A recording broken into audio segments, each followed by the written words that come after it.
9 na eh.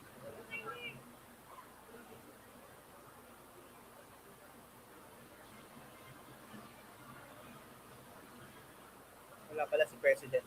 Wala. Si SPP daw ang 14.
Yung part ng Manila, talagang people cannot go home. Why?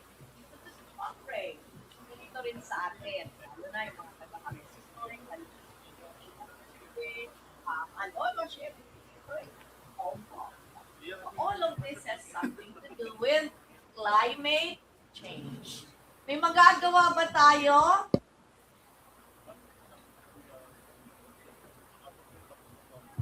So ngayon, we will listen to no less than the Secretary of the Climate Change Commission of the Republic of the Philippines. So, di-discuss niya ano na ang ating sitwasyon. Diba? Hanggang kailan ba itong baha na to? May pag-asa pa ba? Ano, hindi lulubog. Sa lahat. Diba? So, sabi na, baka raw mabura na sa mapa ang Hagonoy. Hello, sound check, sound check. CEU Malolos po, can I hear you? CEU Malolos, naririnig niyo po ako?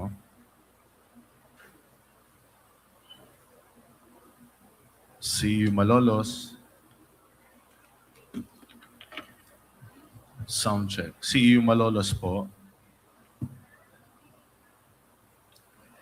Nandiyan na ba ang CEU Malolos na naka-connect na? Wala pa. Sound check. CEU Malolos, salita po kayo dyan. CEU Malolos. Sir, na-mute ko na po. Mute ko muna, sir. Sige po. Yes po. Yes po, yan. yes po. Sound check. Naririnig niyo po ako. Okay. Ano po? Naririnig niyo po ako? Sound check. Nadidinig niyo po ako, CEU Malolos? Paulit po. Nadidinig niyo po ako, CEU Malolos? Wow, very good. Itong mic, ako po, nadidinig niyo po ako? Yes po, yes. Loud and clear po. Okay po, yan. Importante, yes. Okay na po tayo, CEU Makati? Opo. Okay. Yes, sir. We'll start in a few Okay na minutes. po, sir. See you, Makati. Okay, thank you very much. Standby po tayo, standby po.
Um,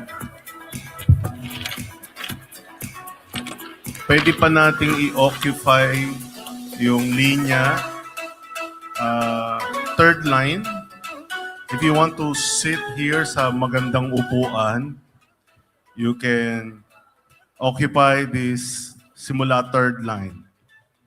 Come on, if you want to. Huwag na kayo mahiya. Yung nasa likod dyan, no? Pwede kayo dito.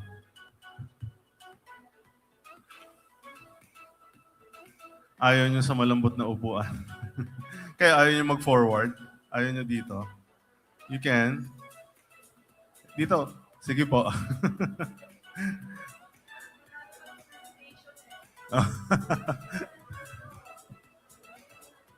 Ay, ito yung pumapasok na to. Yeah, ito po. Dito po sa third line. Third line po. Dito po sa kabila. Yan. Yan, sige po. Sino pa pong may gusto? Dito po sa kabila. Yes. Para comfortable naman tayo. Yan. Ito pa po, meron pa po dito. Yan.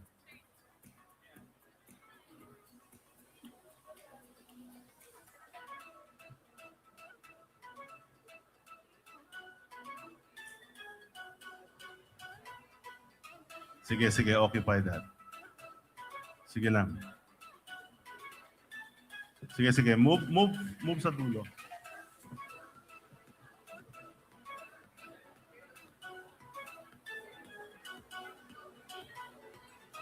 Yes. Okay. Okay na? Ayun, meron pa. Wag yung first row, ah. Don't use the first row. Yeah.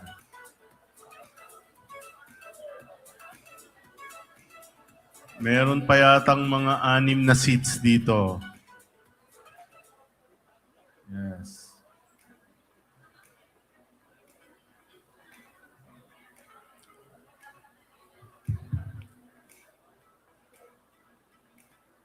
Okay?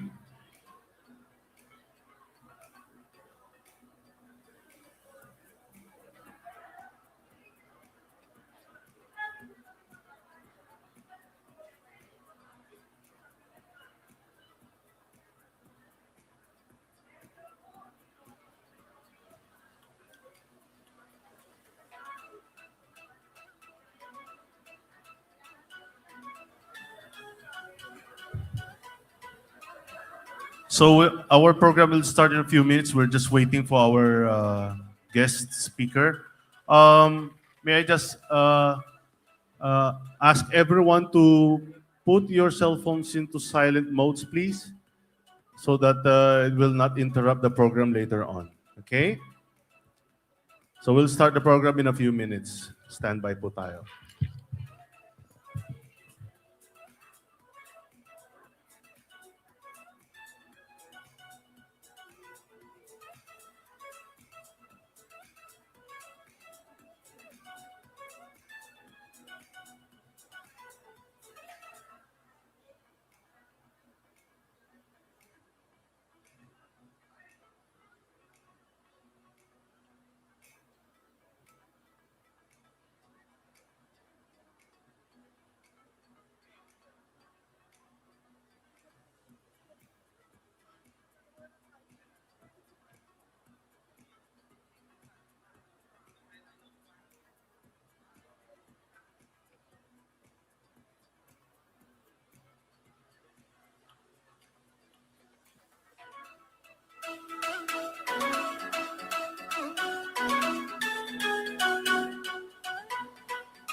Sound check.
The University Convocation 2026.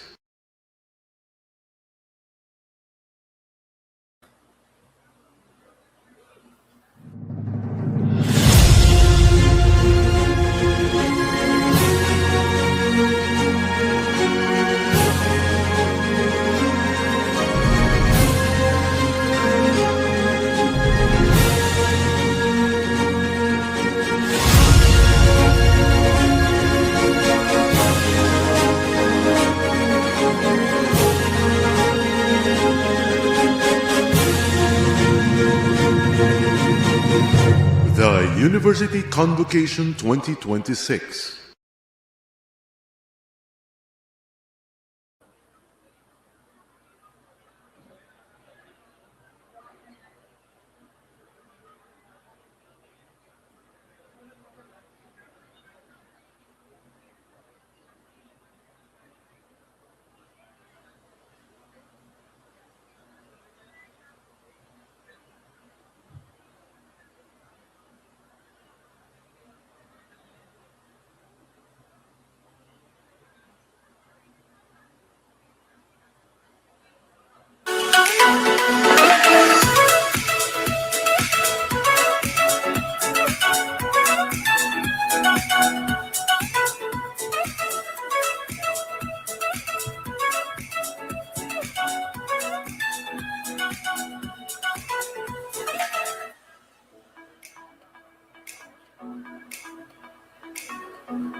The University Convocation 2026.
University Convocation 2026.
Please all rise for the invocation and the Philippine National Anthem to be led by the CU Singers Manila.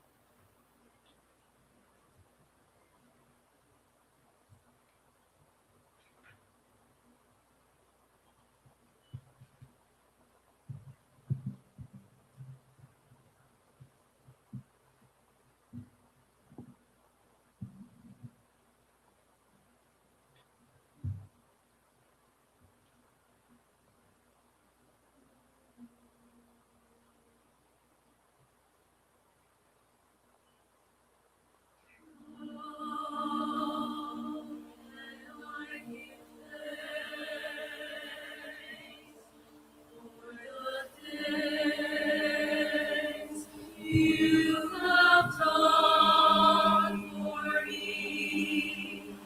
Days so undeserved, yet you give to prove your love for me. The voices of a million angels could not express my gratitude. All that I am is ever to be. I owe it all to thee. To God be the glory. To God be the glory. To God be the glory for the things He has done. With His blood He has set me, with His blood He has raised me. To God be the glory for the things He has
The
University Convocation 2026.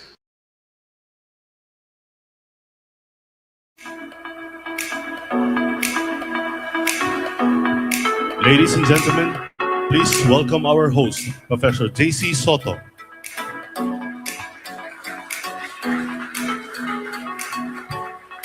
A pleasant morning to everyone, to the members of the Administrative Council, Council of Deans, Academic and Program Heads, the President Emeritus, Dr. Maria Cristina Padolina, respected faculty members, dedicated staff, dear students, our honored guests, and our members from CEU Makati and CEU Malolos. Good morning. On behalf of the university, it is my distinct honor and privilege to welcome all of you to this year's University Convocation on innovative approaches to mitigate climate change and global warming. This July, we commemorate the National Disaster Resilience Month, and it's very fitting that we are discussing climate change and climate resilience. According to statistics, I have statistics. Climate change is projected to impact 7.6% of the country's gross domestic product, amounting to 1.4 trillion pesos and rising to 13.6% by 2040. Climate analytics suggests that the cost of inaction will stem primarily from infrastructure damage, productivity losses, business interruptions, and the relocation-related costs. But let me translate these data into something more digestible. For our students, this could mean disruption in classroom because of stronger typhoons, fewer job opportunities after graduation because companies are still grappling from the financial challenges of today's economy, higher prices for food and transportation, and greater pressure on government resources that could have otherwise been invested in education, healthcare, and innovation. And just like what an American environmental scientist, Donella Meadows, once reminded us, the most complex problems cannot be understood by examining isolated parts alone. We must understand the relationship that connect them. And that's basically why we are here today, to discuss everything about climate resilience. To formally open our gathering, let us listen to the words of our Senior Vice President for Academic Affairs, Dr. Teresa R. Perez.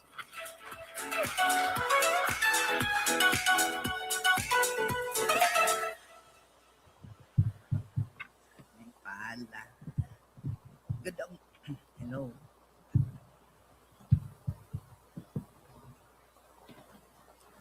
So good morning to our distinguished convocation speaker, Secretary Robert E.A. Borja, who is the Vice Chairperson and Executive Director of the Climate Change Commission. Of course, he will be introduced properly later on also. Our President Emeritus, Dr. Maria Cristina D. Padolina, members of the Administrative Council, deans, academic heads, non-teaching heads, faculty members, students, not only from Manila, but those in our live stream from CEU Malolos and CEU Makati, alumni, guests, and my fellow Escolarians and those watching through the Facebook Live. As we gather this morning for our annual University Convocation, allow me first to greet everyone a happy and meaningful celebration of Centro Escolar University's Foundation Day, although it's a month later. So, because the convocation is actually an activity of the Foundation Day of the university. So more than a commemoration of the day our university was established, Foundation Day is an opportunity to reflect on who we are, where we have come from, and what kind of future we are called to build. For 119 years, Centro Escolar University has remained steadfast in its mission of transforming lives through education, founded by visionary women led by Doña Librada Abelino and Doña Carmen de Luna. CEU has consistently demonstrated that education is not simply about acquiring knowledge, but about forming individuals who will use that knowledge responsibly and ethically in the service of society. The enduring philosophy is beautifully and carefully thought of, Ciencia y Virtud, science and virtue. Science without virtue can produce innovation without compassion. Virtue without science may have noble intentions, but lack the tools to solve complex problems. At CEU, we believe that both must always go together. Our graduates are called not only to be competent professionals, but also responsible citizens who use their expertise for the common good. Today's convocation reminds us how relevant that philosophy remains. The theme, Innovative Approaches to Mitigate Climate Change and Global Warming, could not be more timely. As what JC had said, climate change is no longer a distant prediction. We experience it through stronger typhoons, prolonged heat waves, and flooding, food insecurity, biodiversity loss, and threats to human health. These realities affect every nation, every community, and every generation. More importantly, they remind us that the choices we make today will shape the world we inherited by those who come after us. As a university, we have that unique responsibility. Universities are not merely centers for instruction. They are generators of ideas, incubators of innovation, and catalysts for social transformation. Every classroom discussion, every research project, every community engagement activity, and every decision we make as an institution can contribute to building a more sustainable future. At CEU, sustainability is not simply an advocacy that we discuss during special occasions like this one. It is a responsibility that must be reflected in our teaching, our research, our extension programs, our campus operations, and in the choices we must make every day. But beyond institutional responsibility lies an even deeper calling. As people of faith, we recognize that the earth is not ours to own, but God's gift entrusted to our care. In the book of Genesis, we are reminded that the Lord God took the man and put him in the Garden of Eden to till it and keep it. Those simple words carry profound meaning. Humanity was never given permission to exploit creation without limits. Rather, we were entrusted with the sacred responsibility to cultivate it wisely, protect it faithfully, and preserve it for future generations. This understanding is also echoed throughout Scripture, Psalm 24, which reminds us that the earth is the Lord's and everything in it, because creation ultimately belongs to God. Our relationship with the environment is one of the stewardship rather than ownership.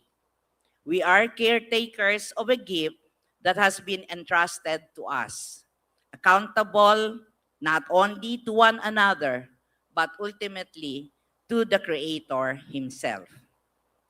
And this is where Scientia y Virtud becomes especially meaningful. Science equips us with knowledge to understand climate change, develop innovative technologies, and discover sustainable solutions. Virtue guides us to use that knowledge with wisdom, humility, justice, and compassion. It reminds us that every scientific breakthrough should ultimately serve humanity and protect God's creation. When science and virtue walk together, innovation becomes an instrument of hope rather than merely an achievement.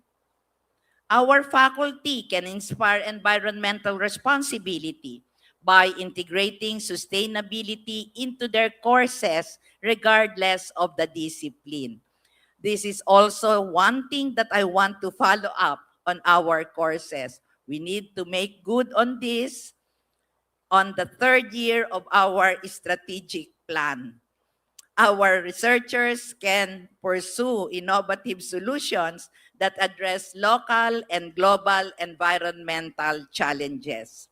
Our students can become advocates who influence their families, peers, and communities through responsible actions.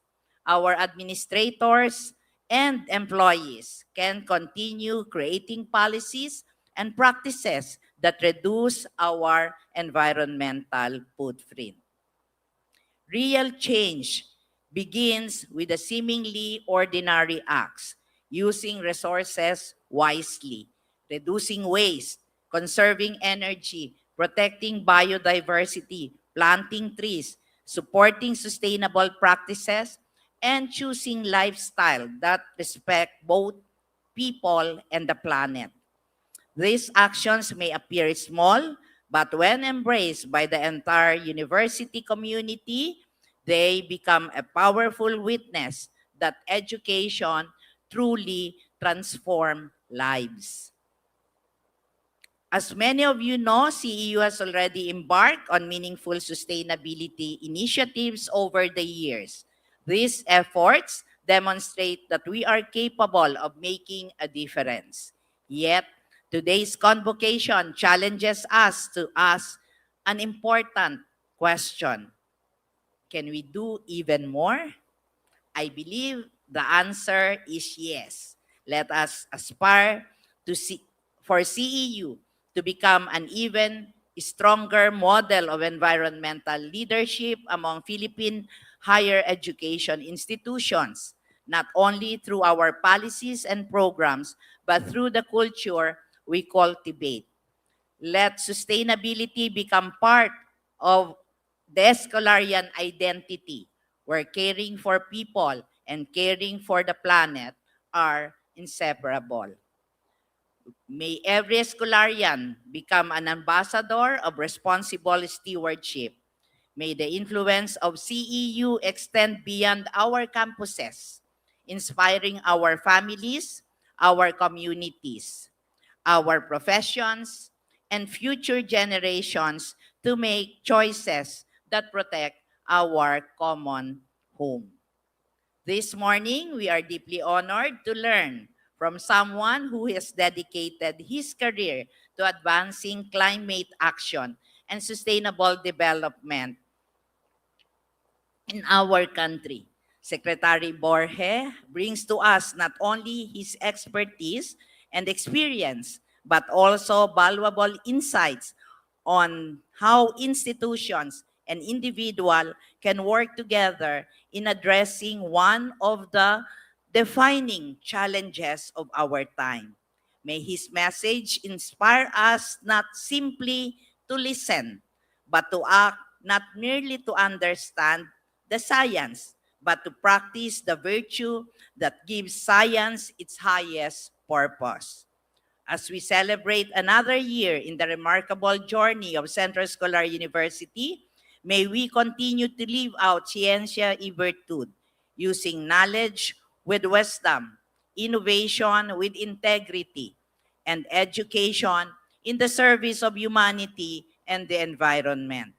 May we always remember that caring for creation is not only an academic or civic responsibility, it is a sacred trust entrusted to us by God. In fulfilling that trust, we honor both our university's mission and the Creator who has made us stewards of this beautiful earth. Thank you very much and magandang umaga po sa ating lahat.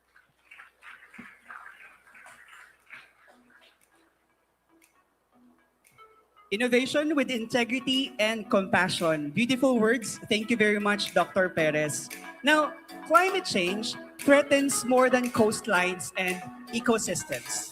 It also places at risk the songs, the stories, traditions, festivals, and the ways of life that communities have nurtured for generations. Pierre Bourdieu, a French sociologist, would call these forms of cultural capital. These are assets that cannot be measured in pesos or dollars, yet are invaluable in shaping who we are as a people. Every cultural performance reminds us that sustainability is about protecting biodiversity. It is also about safeguarding the heritage that gives meaning to our relationships with nature. Ladies and gentlemen, we are proud to present to you the 4 cultural groups of the Presidential Committee on Culture and the Arts. Please give a warm of applause to the CEU Folk Dance Troupe, CEU Singers Manila, CEU Singers Makati, and CEU Singers Malolos.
please welcome the CEU Singers Manila.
Please welcome the CEU Singers Makati.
Ako'y anak ng lupang hinirang, kung saan matatagpuan ang hiyas ng pelas ng silangan, nagniningning sa buong kapuluan. Tagalay ko ang hiwaga ng silangan, at saan mang bayan o lungsod,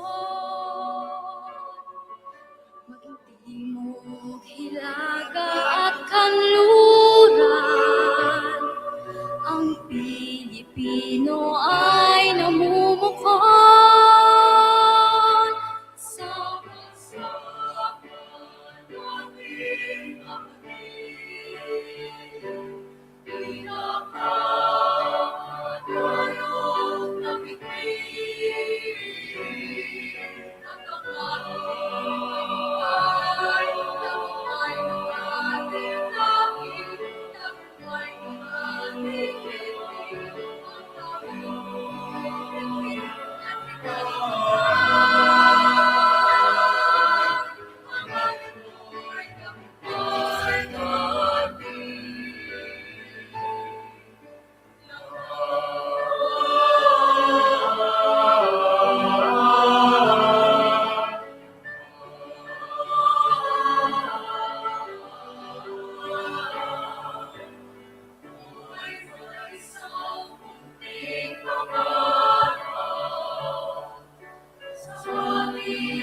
dakilang lupain,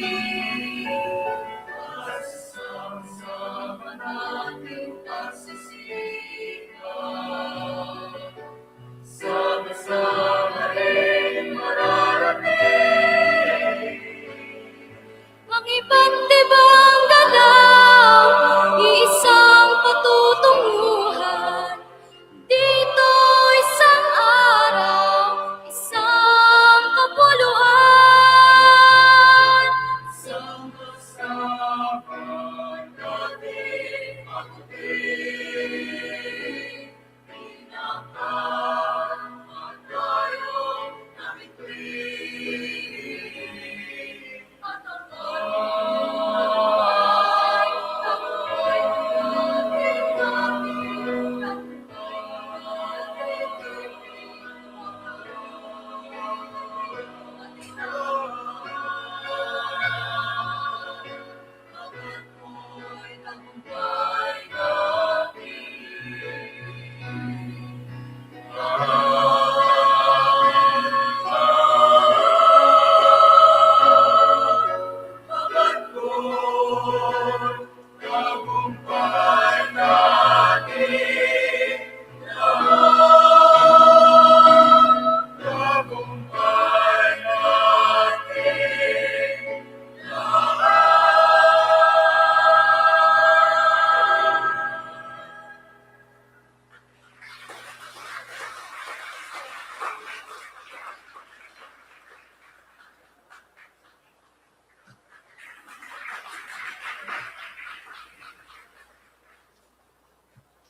And now, let's welcome CEU singers Malolos.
Ooh la la! That's an electrifying performance, right? Why don't we give them another round of applause?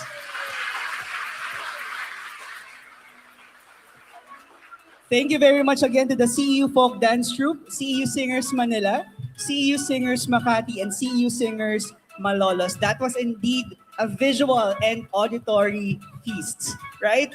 Now, back to reality.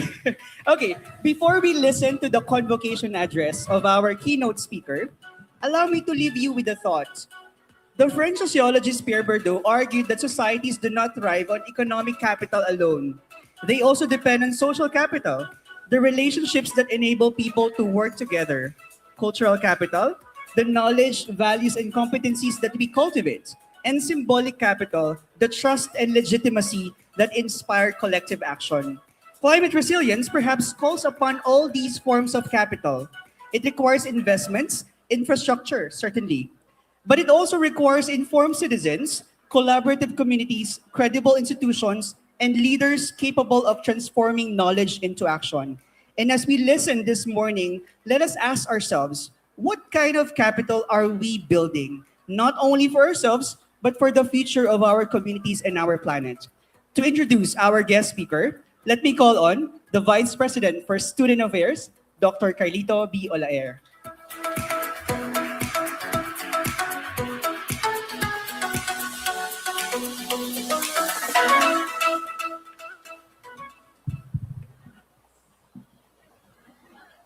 Good morning, everyone.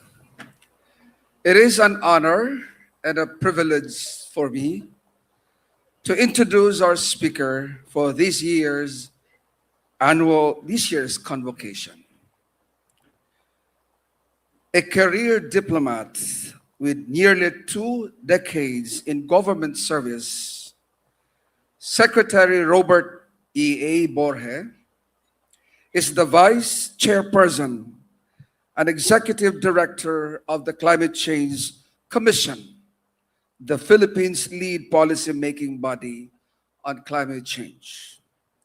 He is the national focal point to the United Nations Framework Convention on Climate Change, UNFCCC, and the Intergovernmental Panel on Climate Change, IPCC, heading and handling various negotiation work streams that include adaptation, mitigation, and climate finance.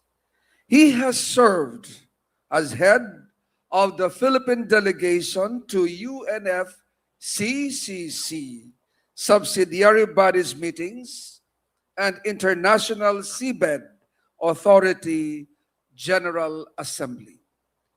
In December 2023, the UNFCCC Secretariat appointed him member of the Adaptation Committee representing developing nations and making him the first Filipino to join the committee in its 14-year history.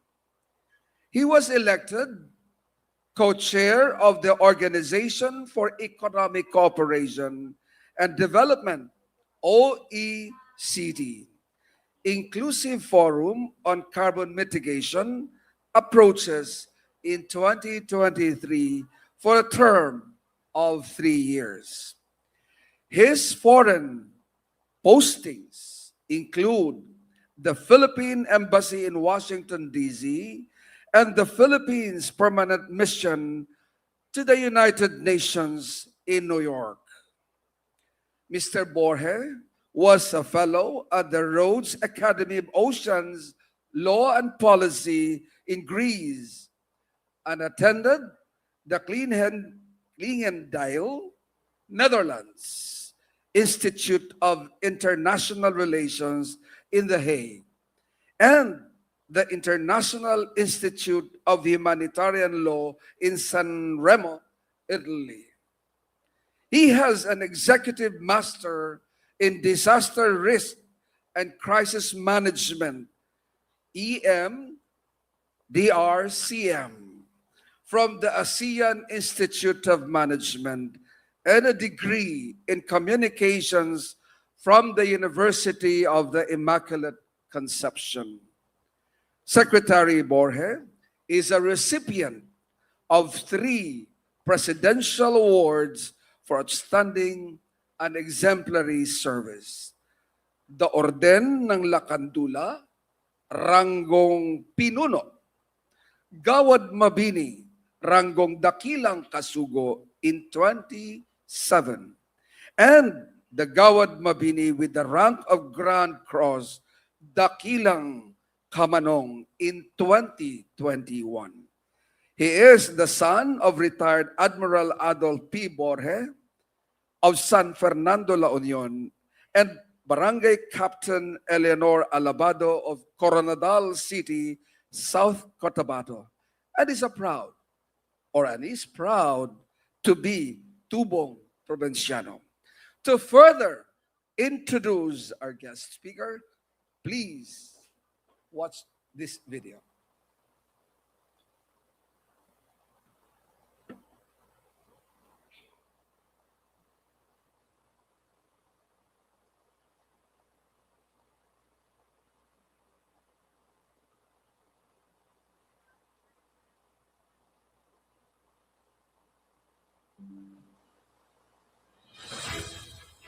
A career diplomat.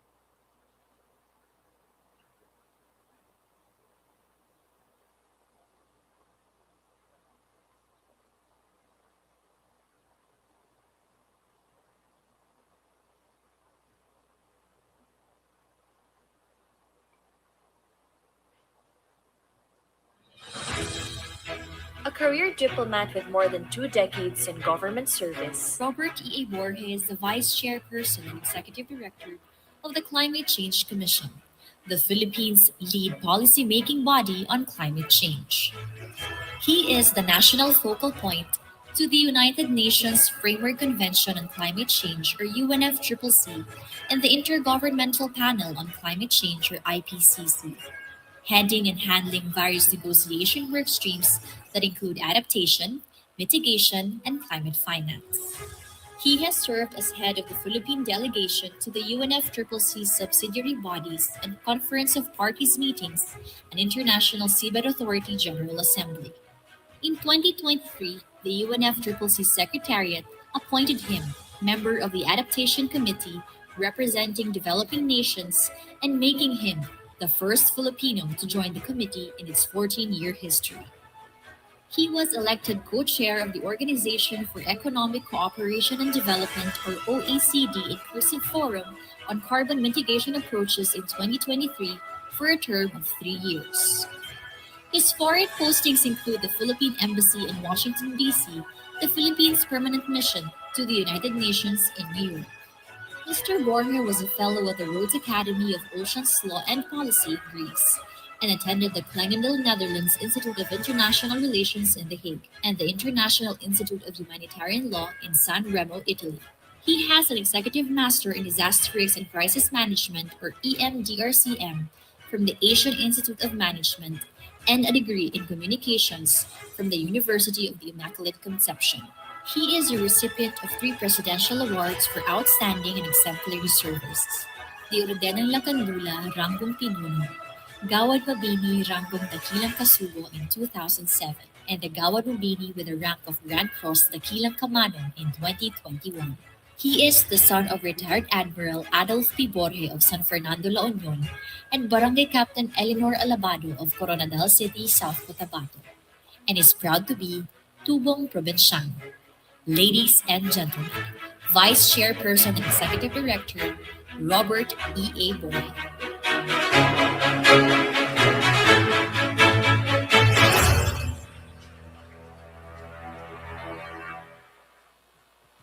Thank you very much.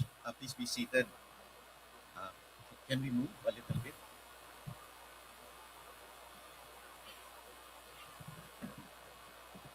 Thank you very much for that very extensive introduction.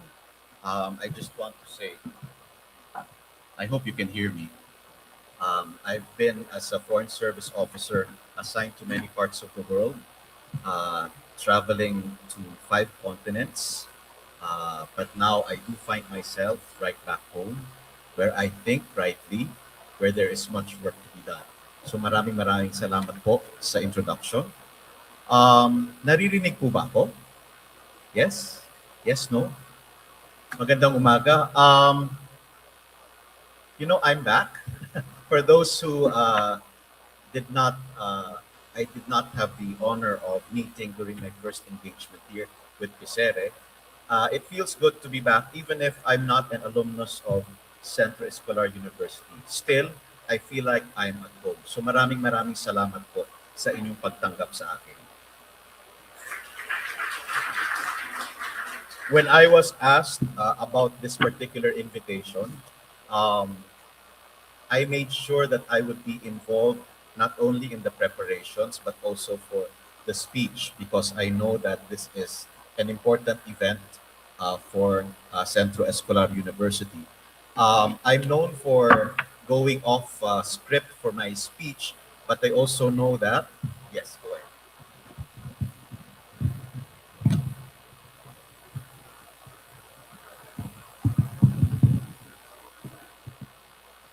Mic test. Better? Ulitin ko po from the start. No, maraming salamat po. I don't want you guys to think that I am a dancer. I just happened to meet my brother and sister-in-law last night, and since both of them are dancers, they were discussing the boom tiki-tiki-tung last night. And they actually asked me to dance with them. That's why medyo alam ko po ng konti yung speech. I don't want you to think that I go through my phone every day and watch TikTok every day. I don't. But maraming salamat po.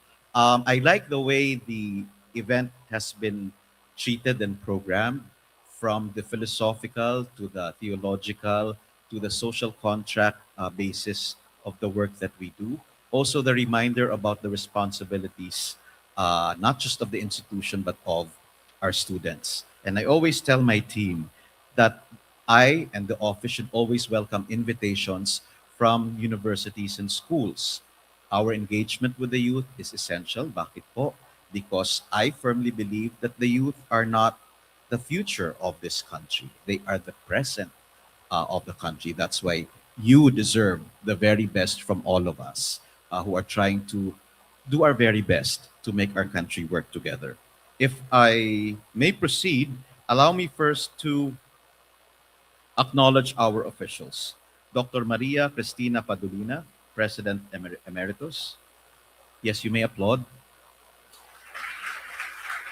Dr. Teresa R. Perez, Senior Vice President for Academic Affairs, whom I've told also has her students in the house, and they should be cheering much louder, much more louder right now. Nawala yung who for Doc Teresa.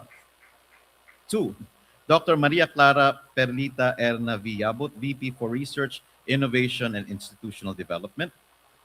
Dr. Carlito B. Olaer, VP for Student Affairs. Dr. Roda Aguilar, University Registrar.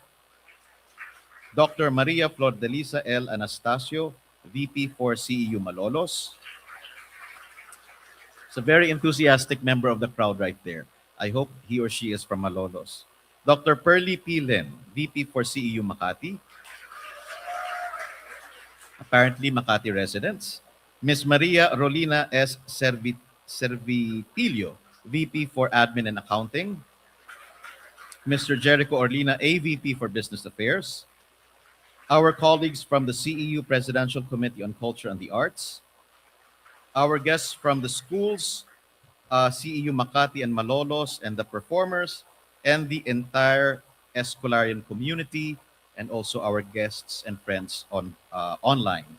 Magandang umaga po sa ating lahat.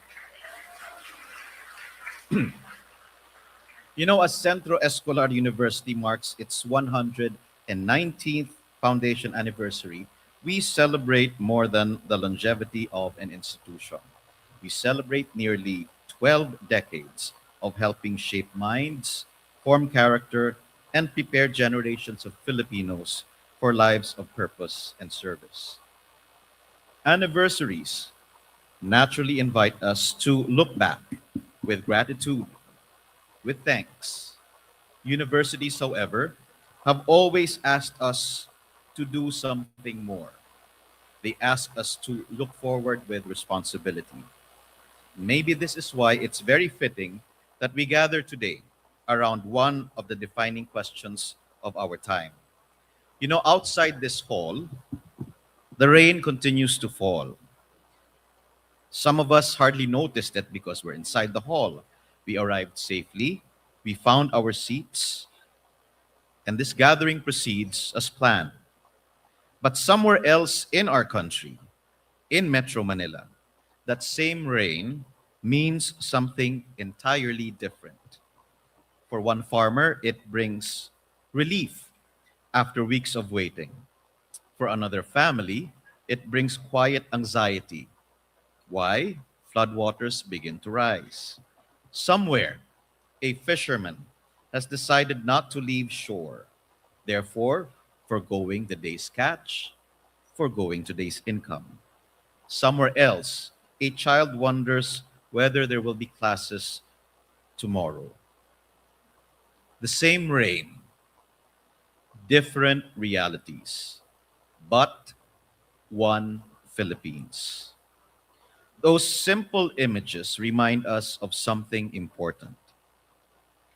The future and the present are never experienced equally, but they are always shared. You know, some Filipinos begin life with greater opportunities than others. Some communities carry greater risks than others, and some families recover quickly after hardship, but others spend years trying to rebuild what was lost. And this is the frame that I bring with me here at Centro Escolar University. I wanted to change the theme, make it more responsive, I think, to what our youth need to know, and more than what they need to know, maybe to ask the very uncomfortable questions that they should be asking, not just for themselves, but also of us adults. None of us ultimately escapes the consequences of the choices we make together. That is the nature of our republic, our beloved Philippines. We may all live different lives outside of these halls, but we always share one future. And that future does not simply arrive. That future is built. It is built by decisions we make long before their consequences become visible, by institutions that choose integrity over convenience, by citizens who understand that rights and responsibilities grow together. It is built by communities willing to look beyond immediate needs and prepare for the challenges that have not yet arrived. And it is built by generations willing to think beyond themselves. You know, when we speak about tomorrow, therefore, we are not merely speaking about a date on the calendar. We are speaking about responsibility. The Philippines we hope to become will never emerge by accident, will never happen magically. It will be shaped by the choices that we make long before we fully appreciate its consequences. And that is why I have come to believe that climate change is no longer merely an environmental conversation or discussion, nor is climate change purely a scientific discussion. It has become a conversation about the kind of nation we are choosing to build, the kind of Philippines we want to build now and for our future. We often describe climate change as one of the defining challenges of our century, and I fully agree. But I also believe climate change is asking something even more fundamental of us. Climate change is asking us, our institutions, ourselves, whether we are capable of thinking beyond the next emergency, whether our decisions are guided by evidence rather than convenience, whether we, as a people, possess the discipline to prepare before crisis compels us to act. In many ways, climate change has become one of the clearest mirrors through which our nation, the Philippines, and Filipinos can see themselves. Climate change, mga kaibigan, does not care about political affiliations. It does not recognize administrative boundaries. It does not distinguish between the rich and the poor, although its consequences, ang epekto nito, often fall most heavily on those least able to bear them. Climate change, we think, does not define our national character. But sa kapanahunang pong ito, climate change reveals our national character.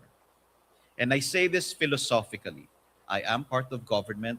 I know that we are responsible for many things. But I ask this question of us as Filipinos together. Climate change reveals whether we invest in prevention or remain content with reaction, whether we build communities that anticipate risk or merely respond to tragedy, whether we understand that good governance is measured not only by what we accomplish today, but also by what we prevent tomorrow. May I say that again, especially to our youth. Whether we understand that good governance is measured not only by what it accomplishes today, but more importantly, what it prevents tomorrow. Perhaps this is why our conversation belongs in this university and in other universities, communities of knowledge. Universities do not simply preserve knowledge, they cultivate judgment. They prepare our society long before society fully understands what it will one day need. That is one of the greatest acts of faith of any institution can perform. And mind you, never before has humanity understood so much about the world around us than right now, which would lead you to so many questions. Dapat, as a nation, as a people, as the youth of the Philippines. We can already forecast storms with remarkable accuracy. We can model future climate conditions. We understand diseases that once mystified entire civilizations. We possess technologies previous generations could scarcely imagine. Even that phone you have on your hand, 2 decades ago, that was a pipe dream for my generation. Now it's your everyday reality. Science has transformed our understanding of the world. Yet, perhaps, the defining challenge before our generation and yours is no longer whether we know enough. Hindi na po tanong kung may kaalaman ba tayo or may kakayanan tayo. The deeper question is whether we possess the wisdom and the discipline to act consistently upon what we already know. Knowledge is no longer our greatest limitation. Judgment is. It is perhaps no coincidence that the international community, which the Philippines belongs to, recognized climate action as one of the Sustainable Development Goals, SDG 13. It is often described as a goal in itself. It is also one of the conditions that allows many of the other goals to endure. Health systems cannot flourish if hospitals are repeatedly destroyed, or simply become disaster response centers. Education suffers when classrooms repeatedly become evacuation centers. Food security weakens when harvests repeatedly fail. Economic opportunity narrows when communities remain trapped in the cycles of loss and recovery. Climate action, therefore, is not simply about protecting the environment. It is about protecting the conditions that allow development to continue. Uulitin ko po, climate action, transformative climate action, particularly in the context of the Philippines, is about protecting conditions that allow development, and may I add, the people to prosper and develop. It is about protecting people's choices. It is about protecting tomorrow. You know, you have heard the phrase survival of the fittest, no? Can you raise your hand if you've heard of that phrase, survival of the fittest? Perhaps that phrase explains something about nature, but I ask of you, should it define civilization? Should it define the Filipino nation? Ang pinakamalakas ang siyang maiiwan. Matira ang matibay. Tama po ba? You've heard of that, yes? Do you think that should define the Filipino nation as our philosophy for growth? Kung sino matibay, siyang mabubuhay. Sorry for asking the very hard and difficult questions, but I see na umiiling. Tama po. Why? Civilization begins precisely where that idea ends. The purpose of any democratic society is not to discover who is strong enough to survive hardship. The purpose of Filipino society should not be to discover who is strong enough to survive hardship. It is to create the conditions in which the greatest number of people have the opportunity to flourish. This is why we establish schools, why we build hospitals, why we create laws, why we strengthen institutions, and why your government exists. Not to eliminate uncertainty, but to reduce unnecessary suffering. Not to guarantee identical outcomes for everybody, but to expand genuine opportunity for all. A republic, the Philippine Republic, is ultimately a collective decision that we will face the future together rather than alone. Parang kayo lang po, tayo din po. Pag magkocross tayo ng street at umuulan, sabay-sabay tayong sumusuong sa baha. Tama ho ba? But I ask,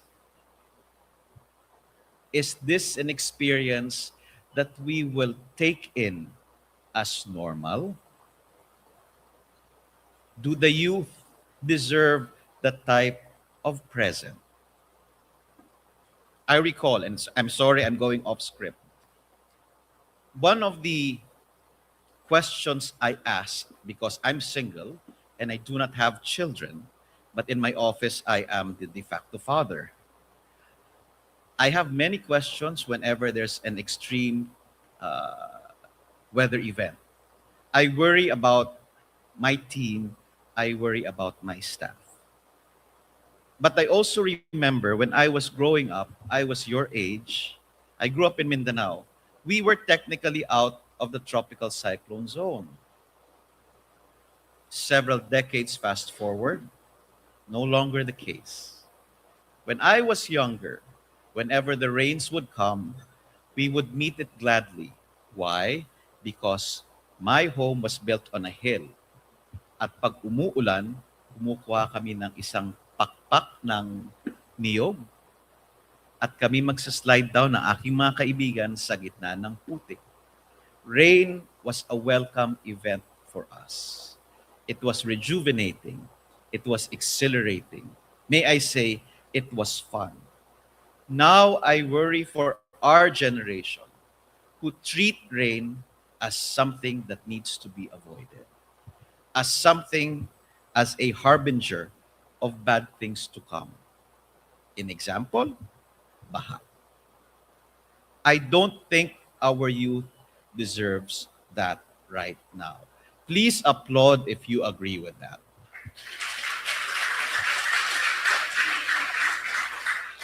Please applaud if you think you deserve more. You know, there's a saying, youth is wasted on the young.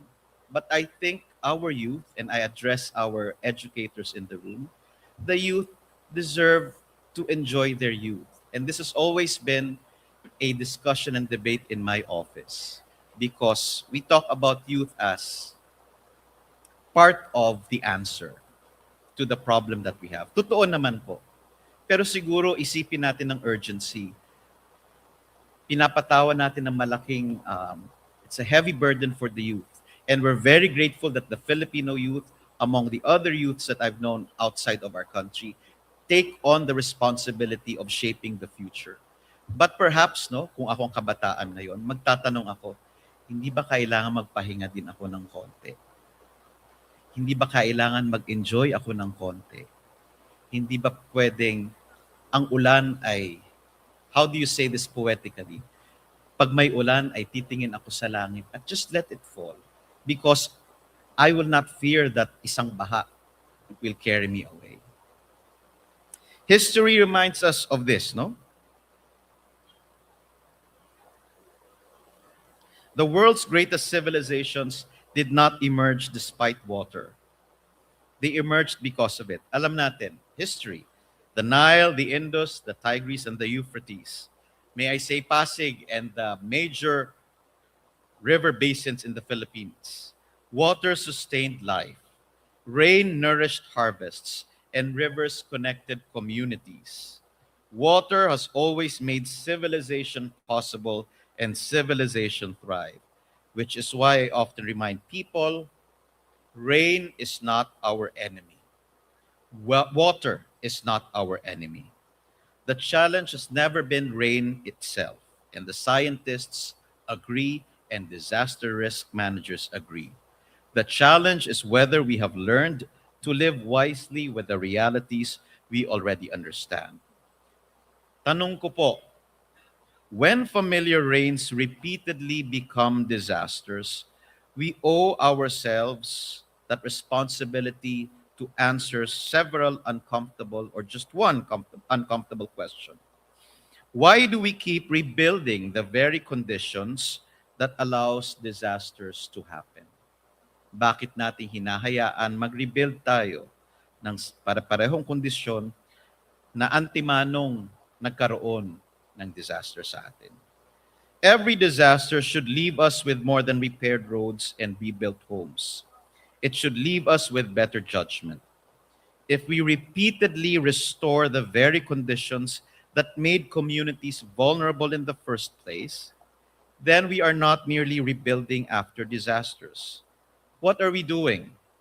We are rebuilding the foundations of the next disaster.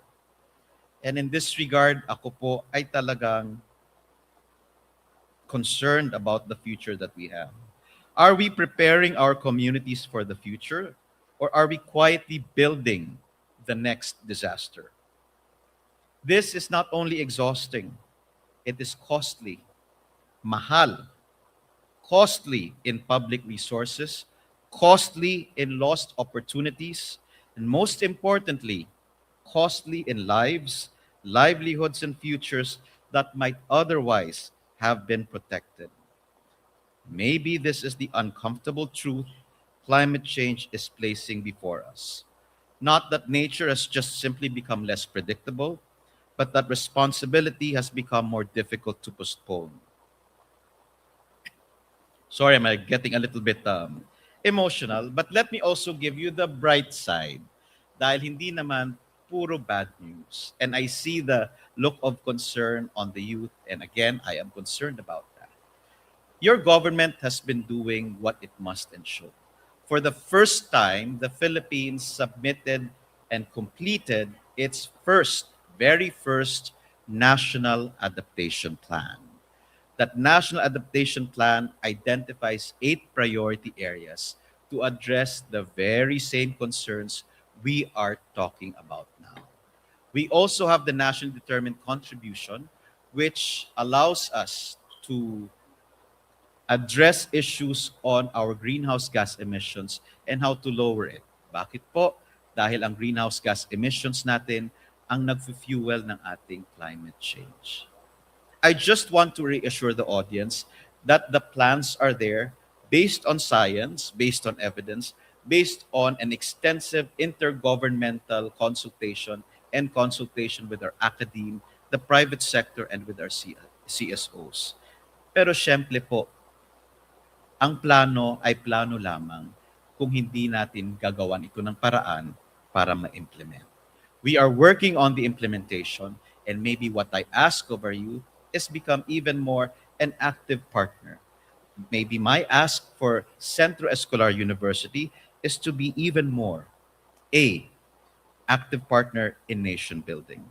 You know, in public service, I have learned that every forecast eventually becomes personal. Behind every satellite image are communities, and behind every projected path ng tropical cyclone or ng bagyo ay bahay ng isang pamilyang Pilipino. Someone's livelihood, someone's business, someone's classroom, someone's child is in that way.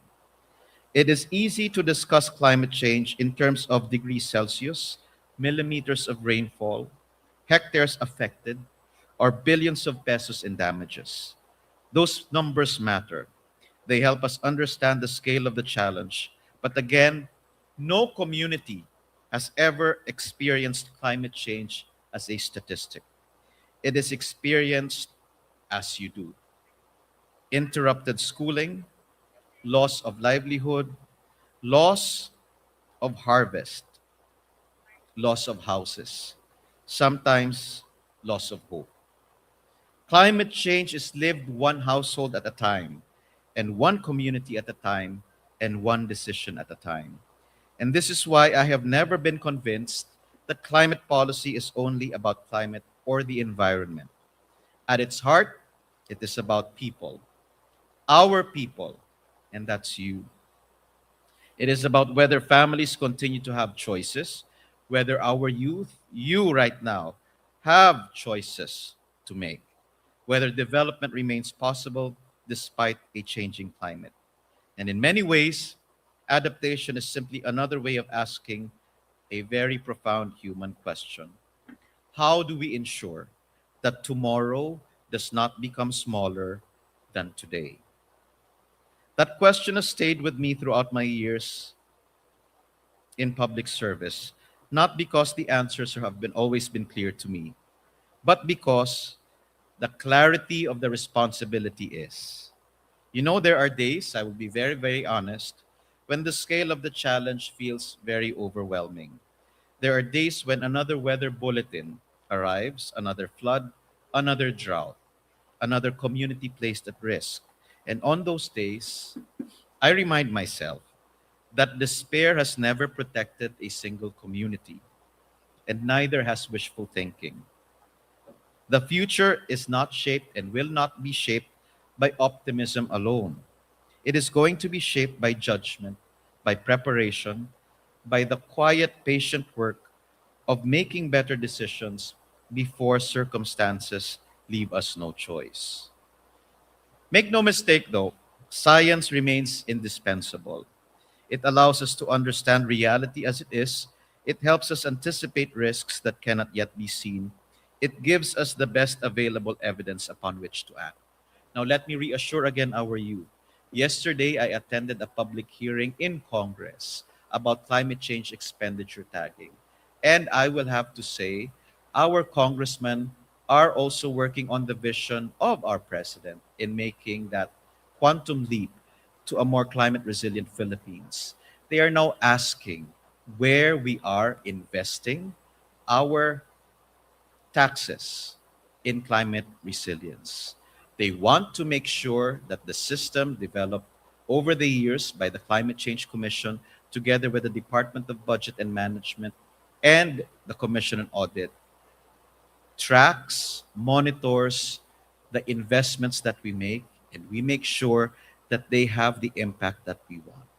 And these, my friends, I will have to say, have been chaired by our younger congressmen, who I believe are showing the pathway towards climate leadership. Palakpakan po natin ang inyong generation.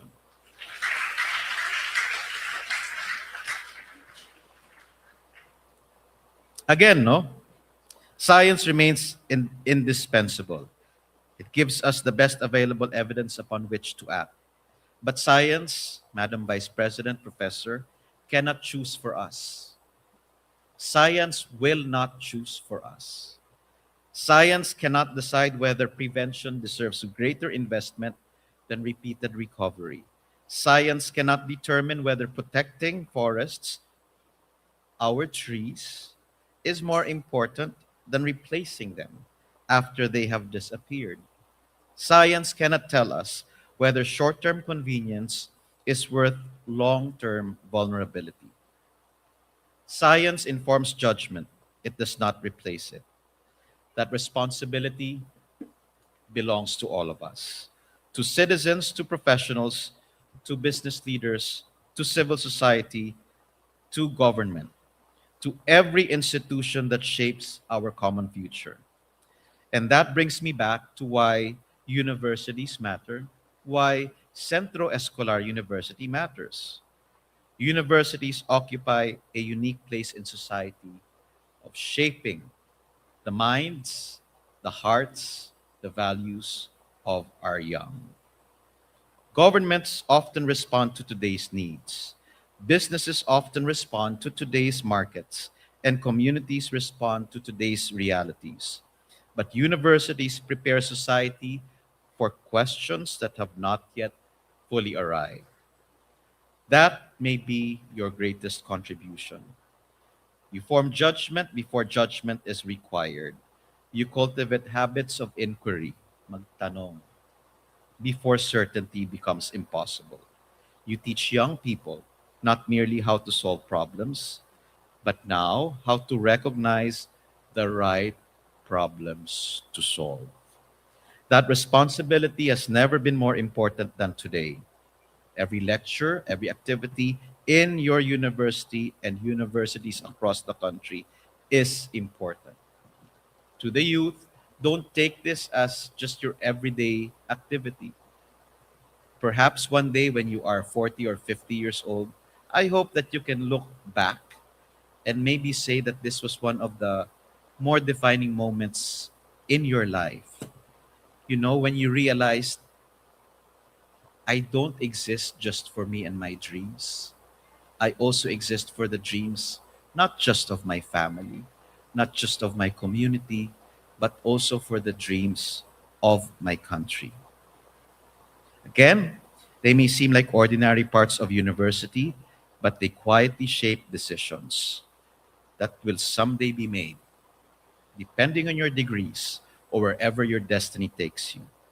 They may be in hospitals, in laboratories, in engineering firms, in schools, in businesses, in courtrooms, maybe even in the office of the president. Somebody is here in the audience right now, and he or she might become president, senator, congressman in the future. Education, therefore, is much more than preparation for employment. And I'm glad that this has been very clear in the creed of Centro Escolar University.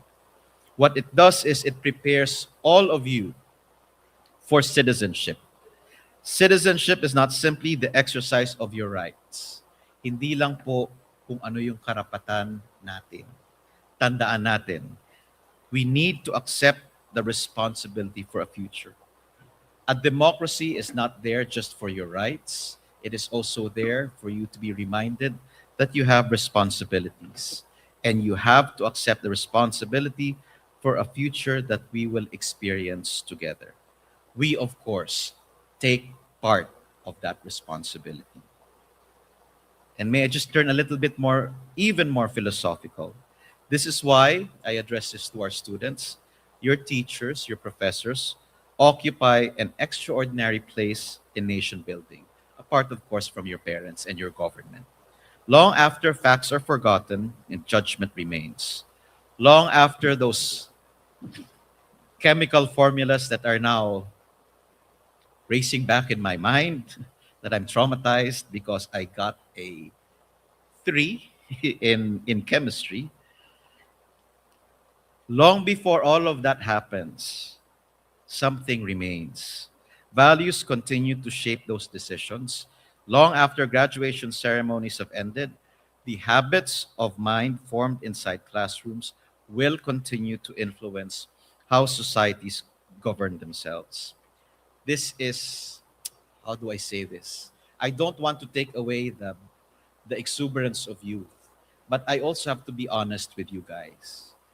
It will not be roses and peaches and sugar coated cakes for everybody outside of this room. Alam na ninyo yun. I think my responsibility today is to remind you that you are in that special point of your life where you are transitioning to adulthood. And maybe it will be remiss on my part and even on the part of your university if we do not prepare you enough for the reality that is ahead. Sometimes we need to tell you, you may be protected now. The university is the best safe space for all. But ang tawag dyan is calculated risk exposure for you because we cannot afford to have a youth that's easily frustrated or easily gives up because the road to national development is still quite long. And while we, patanda na po kami, will continue the journey with you, I personally want, and I think my team also joins me, we want to prepare you so that when you take on formal responsibilities of power and authority, you will not have a difficult decision to make. I will be very honest, for us, it's difficult, very challenging. But I think if we continue to support you, if we continue to build you, if we continue to help you become a better adult, the future becomes much, much brighter for all of us. Knowledge equips us to earn a living, but judgment equips us to build a nation. And that is a distinction we should never lose. We often ask whether our young people are prepared for the future. That is an important question. But perhaps the other important question we should ask ourselves is, are today's institutions becoming worthy of the young people we are preparing? Are we building governments capable of thinking beyond election cycles? Are we building businesses capable of looking beyond the next quarter? Are we building communities capable of balancing today's needs with tomorrow's responsibilities? Are we building universities that continue to ask difficult questions, even when comfortable answers are much easier to discuss? Those questions are not directed at one institution or one person alone. They belong to all of us, because the quality of our future generations will always depend upon the quality of the institutions that shape them. Again, we often describe young people as the future, but that is incomplete. They are now. Young people are the present. And the decisions that you will make will help shape the Philippines far sooner than many of us imagine. Our responsibility, therefore, is not simply to encourage you to dream. It's good to dream. It is to prepare you, though, to exercise judgment. What are those dreams for? To distinguish evidence from opinion. Tama ba ito't makatotohanan o opinion lamang ng iisang tao? Principle from convenience. Prinsipyo kesa sa mas madali itong gawin, so itong gawin natin. Leadership from popularity. Progress from mere activity. For in the end, societies are rarely transformed by extraordinary moments alone. They are transformed by ordinary decisions made consistently over many years by people who understand that every choice either enlarges or diminishes the future available to others. That, I believe, my friends, is the deeper purpose of education. To prepare not only to prepare people for successful careers. Who would not want a classmate who's successful, a son or a daughter who is successful in their career? But more than that, to prepare you for meaningful lives. Lives that strengthen the communities to which you belong, lives that leave institutions stronger than they found them, lives that understand that leadership is ultimately measured not by the positions we occupy, but by the future we help make possible for others. And this I always remind to my team. We are in government because we're supposed to make good decisions for people we do not meet, we will never meet, but we are intrinsically connected to. That's why I tell them the value of the job is to show up on time, to do your work excellently, to give of yourselves more. And when we do all of that together, our country becomes much, much better. But again, no, we rightly celebrate resilience that has been discussed earlier as one of the defining qualities of the Filipino people.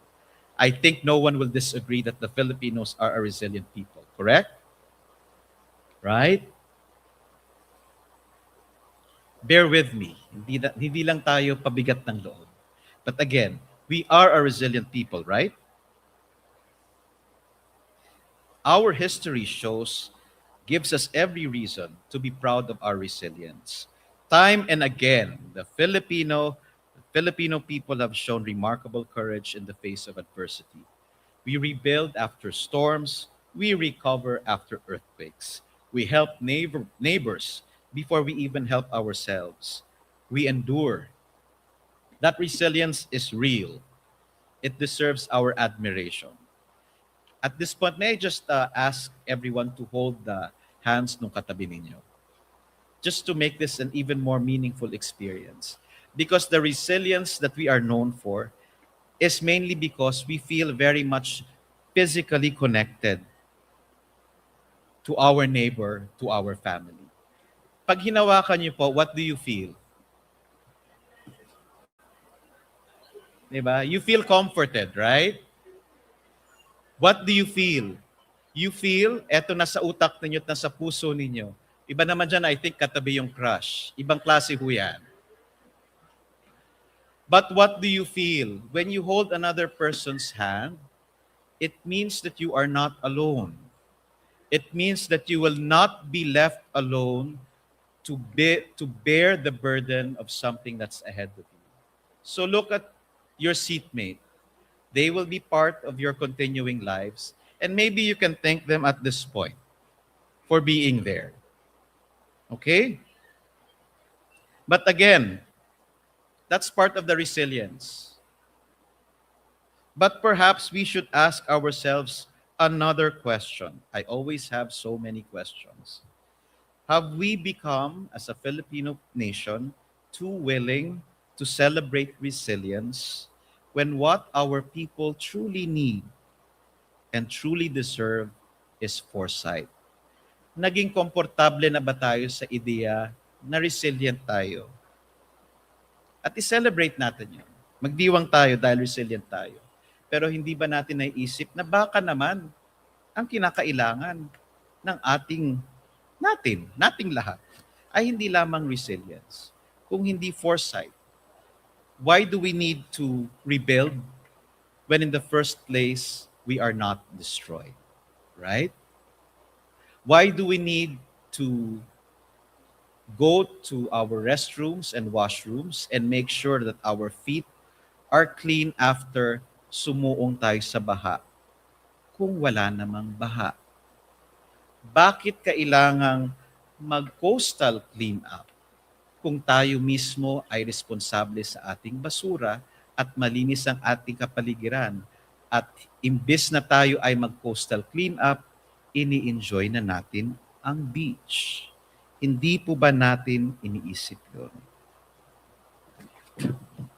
Resilience should never become an excuse for repeatedly exposing our people to preventable risks, nor should it become a substitute for sound planning. Again, mauulit ko lang, ginagawa po ng ating pamahalaan ang science-based, evidence-based planning, but it will take a little bit more time.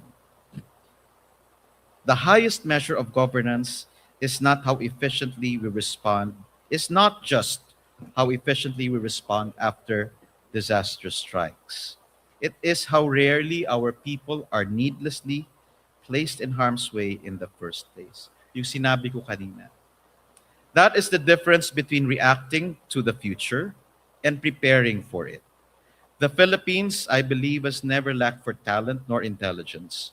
It has never lacked compassion. It has never lacked courage. What our and your generations are being asked to demonstrate is whether we can match those qualities with the discipline to think beyond the immediate horizon. Wag masyadong short term. To invest before crisis demands this. To cooperate before circumstances force it. To build institutions that remain worthy of public trust long after those who lead them have moved on. Every generation inherits a country. My generation inherited a very different Philippines from the Philippines that you will be inheriting from us. The Philippines we inherited was built by people whose names many of us will never know. Again, take us back to the line of connections. Teachers who stayed long after classes ended. Personally, my teacher who never asked for any payment but volunteered to mentor me and 5 of my classmates on advanced calculus and on journalism. Walang bayad po. Scientists who quietly expanded the boundaries of knowledge. Public servants who chose integrity over convenience. Entrepreneurs who created opportunities for others. Sometimes, sa magiging trabaho ninyo, mentors/tormentors who will always be behind your back, seemingly pinipressure kayo, and you think, ano ba ito? Ito na lang ang nararamdaman ko everyday. But in fact, that mentor/tormentor believes in your capabilities and does not want you to settle because he or she knows that you can be much, much better.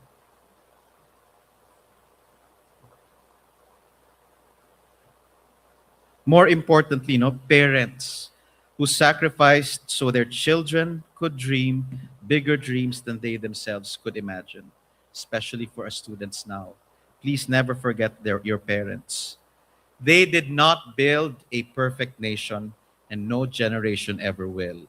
But they, I think, enlarged the possibilities available to those who came after them. I come from a public high school. Many of my classmates were born of parents who were farmers. I am proud to say that in that classroom, all of us went to proceed to higher educational institutions, also in state universities kasi mahal po ang private education, but of course, private education also provides opportunities. Ang masasabi ko lang po, ang henerasyon namin, classroom ko, we ended up either working for government, becoming teachers in public grade and elementary schools, became engineers, and became nurses in public hospitals. I long for the day that all of us will, I guess, try to have that sense of purpose and try to achieve collectively what we need for our country. That is now our responsibility, not to build a perfect Philippines, but to build a better one. A Philippines where development is measured not only by what we construct, but also by what we protect. And I don't just mean structures. I mean also hope and belief in the future. A Philippines where economic progress and environmental stewardship are understood, not as competing ambitions, but as partners in nation building, where scientific evidence informs every public judgment, where institutions earn trust because they consistently deserve it, where leadership looks beyond the next headline and prepares for the next generation. Most of all, a Philippines where every child, every youth, regardless of where he or she is born or his or her circumstances, mayaman o mahirap, has a fair opportunity to learn, to grow, to continue, and to hope. Because that ultimately is what nation building has always been about, expanding the range of possibilities available to one another, allowing more Filipinos not merely to survive the future, but to shape it and to thrive. I'm pretty sure many of you here have already traveled abroad, yes? Can you raise your hands who have gone overseas? Sometimes, no, you ask yourself, aren't these conveniences something that we deserve for ourselves? For parents, this is what I want for my children. For parents again, gusto ko yung edukasyon para sa aking anak na mabibigyan siya ng mas malaking oportunidad. If I had a dream like this when I was younger, I want my children to have bigger dreams. That is how I am philosophically, where I put myself in my generation. I want the generation next to me, the succeeding generation, to have even more opportunities than I have. But again, we have a real problem ahead of us, climate change. But I think we can do this if we work together. We can chase bigger dreams. We can make these dreams real, not just for us, but we can make them real also for our nation. As we celebrate the 119th foundation anniversary of Centro Escolar University, we honor a community that has contributed to the work for generations. If I can just have your attention still, may I just give a few advice to the faculty, comments and words of thanks as well. Thank you for choosing the demanding work of shaping minds and character. Kahit na may estudyanteng makulit, may estudyanteng hindi naniniwala, or there are students who, just like me, skip class maybe once or twice lang naman. But thank you, often without knowing the full measure of your influence. And thank you too, because I think our students have to realize you're not just teachers, you're also human beings with your own lives and with your own families to take care of. Students, they devote so much time in class just to make you better. Please, today, on your convocation day, go up to your professor and thank them for the work that they do. To the parents and your families, kindly convey this to them. Maraming salamat. They sacrifice so that you are in this hall, so that you can chase a dream that you so desire for you and your life. And for the students, please allow me to leave you with one final thought. Your generation will inherit not just opportunities, but also challenges, unlike any before it. But you will also inherit knowledge, technology, and opportunities, unlike any generation before you. So your question is not whether your future will be uncertain. Every generation will face uncertainty. The question that you will be faced is what you will choose to do with the opportunities entrusted to you. And if you are to make that choice, may I offer these words of advice. Please choose curiosity over complacency. Choose evidence over assumption. Choose integrity over expediency. Choose service over self-interest. And whenever you are faced with a difficult decision to make, and you will be made to make that decision, ask yourselves not only what is possible, nor only what is profitable, nor even only what is popular, because sometimes you will have to go against the grain. Ask instead, what kind of Philippines will this decision help build? I always tell my team, sa trabaho natin, because we're in government, we also have internal talks. And I'll be very honest with you.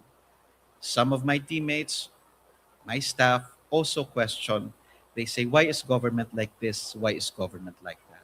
All too often, we score government. And then I tell them, sinasabi ninyo na walang ginagawa ang gobyerno or kulang pa ang ginagawa ng gobyerno. Sabi ko, matanong nyo nga sa sarili ninyo, do you go to our office on time?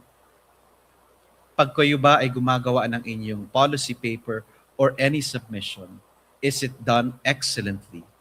Na pagbigay ninyo ay magandang-maganda na at hindi na kailangan i-edit ng i-edit ng i-edit. Kung tayo ba'y gumagawa ng programa, ini-ensure ba natin na lahat inclusive siya? In other words, are we also doing our part? And this is when I would like to take off and end the keynote for today. You know, sometimes it's very, very easy na bumitaw na lang. At ito yung, I'm very concerned about the generation. Napakadali pong bumitaw dahil pagod na tayo.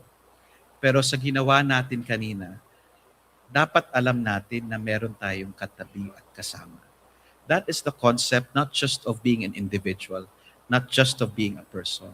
That's the concept of being a citizen. You belong to the Filipino nation. You belong to the work that is ahead of us. Hindi po tayo pwedeng bumitaw. Dahil pag sabay-sabay po tayong lahat bumitaw, ano na pong mangyayari sa ating bansa? We can never sacrifice individual success with our collective failure. And this is where responsibility lies for people who are especially educated at a higher level. It is a huge responsibility, but something that we must take on. Again, sa ating mga kabataan na yon, never ever think that you cannot do anything of consequence. All too often, you say that you are just a drop in the ocean. Palitan po natin yan. I think the challenge for you is to think that you are an ocean in a drop, and when those oceans in those drops work together and make sure, demand the very best, not just from parents, from institutions, from government, but also of themselves, yung problema po natin masusolve. Pero kailangan po disiplina at kailangan align po ang ating dreams and visions. Individual dreams are great, and we should all celebrate individual successes. But at this point in our history, our nation demands of us to dream together and to work together. Otherwise, we fail. But I think in this room and even beyond this room, the Filipino wants only one thing. The Filipino wants the Philippines to succeed so that all of us enjoys the blessings of a democratic republic. And that means tayo ay nabubuhay ng hindi salat, ng hindi takot na pag may bagyo, masisira ang ating buhay, kabuhayan at kinabukasan. We all want success, but we have to work for that success. We've done it several times individually. Our challenge now is to do it collectively nang walang humpay. Kung kaya ng ibang bansa, kayang-kaya ng Pilipinas. Maraming salamat po.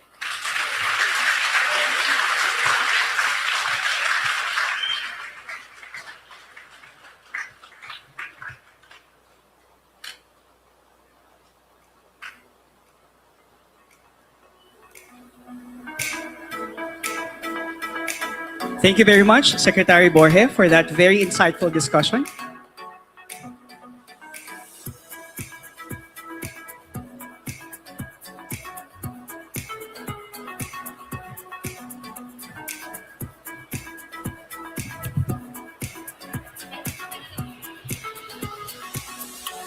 We have now reached another interesting portion of our program, the open forum.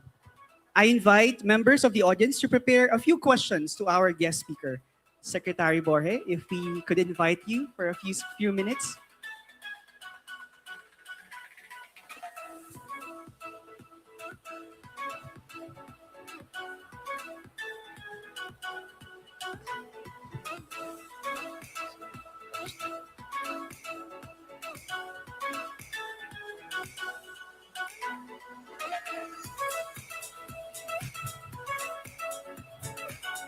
Okay, so Secretary Borja, thank you very much for the many philosophical points that you have given us and for leading the important insights or important parts of the Climate Change Commission. Now, I have a few questions, and hopefully, while the audience is preparing, let me give you a few questions. I have seen how in your career, you have seen how climate change has been discussed in both global and local stage. But what is this single most important mindset shift that Filipinos should embrace if we want to shift from becoming reacting to climate interruptions to becoming resilient? Tayo na lang ako Ah, if sure, it's sure. fine. In all of my discussions in the country and outside of the country, two things pop up immediately. Magaling ang Pilipino sa pagplano. And you all know that. We all have a lot of plans. But I think we need to work on consistency and conscientiousness. Follow through na, we're a very exuberant nation. We're very smart. How do I say this? Example, when I was growing up, I had a I was part of a choir. And then meron makikita kang naturally talented, and then meron yung may konting talent pero may disiplina. The naturally talented who did not have discipline did not have a career that prospered. Pero yung konting talent but disiplinado went on to have a successful career in Broadway. This is like Manny Pacquiao. Sabi nila I know I'm online and I hope I'm correct, but sabi nila when Manny was growing up, his contemporaries were also talented, equally talented. But si Manny Pacquiao daw had that discipline and the intelligence to keep on improving his technique. Now, why do I say this? We're a very creative country, and there's a lot of intelligence to be tapped, whether scientific or artistic.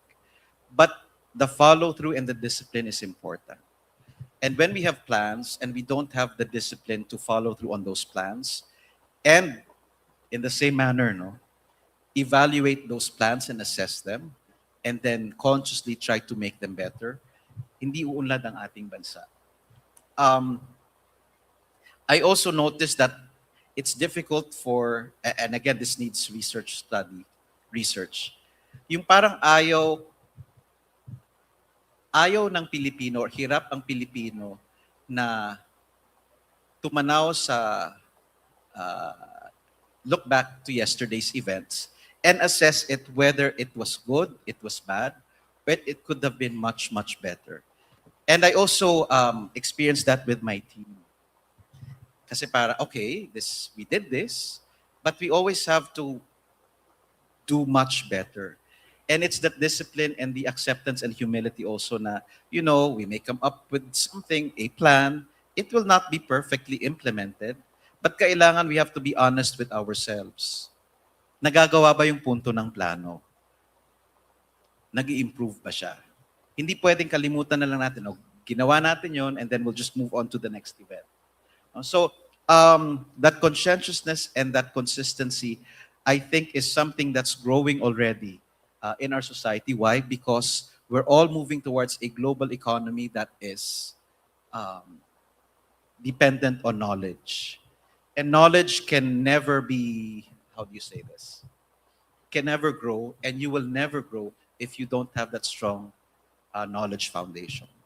I'd just like to come up with a comparison. For example, we understand ang Pilipino sanay na sa ating mode of public transportation. These are the public transportations which walang time. We hail, kailan ba? Around 10 years ago. Pag may kailangan ka, disenyas ka lang ng ganon, dadaan na yung may magpipick up na public transportation. Of course, I don't score the public transportation. That's the opportunities that they have.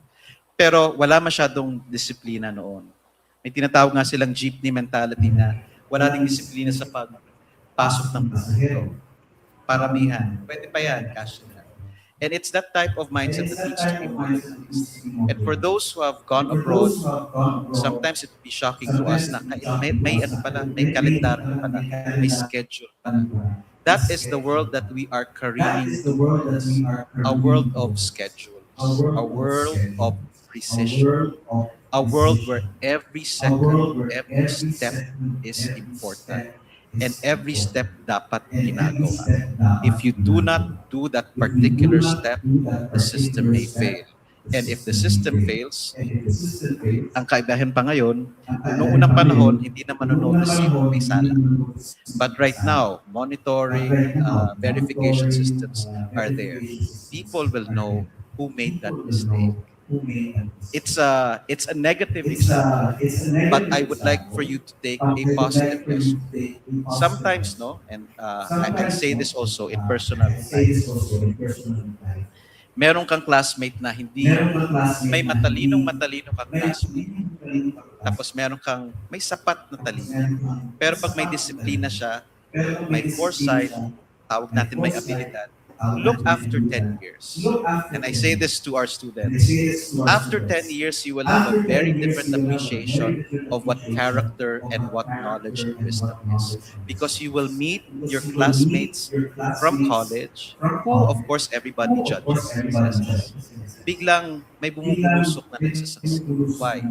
Because across time, competencies evolve. And that's when the training that you have and the basic discernment that you have acquired in universities will help you.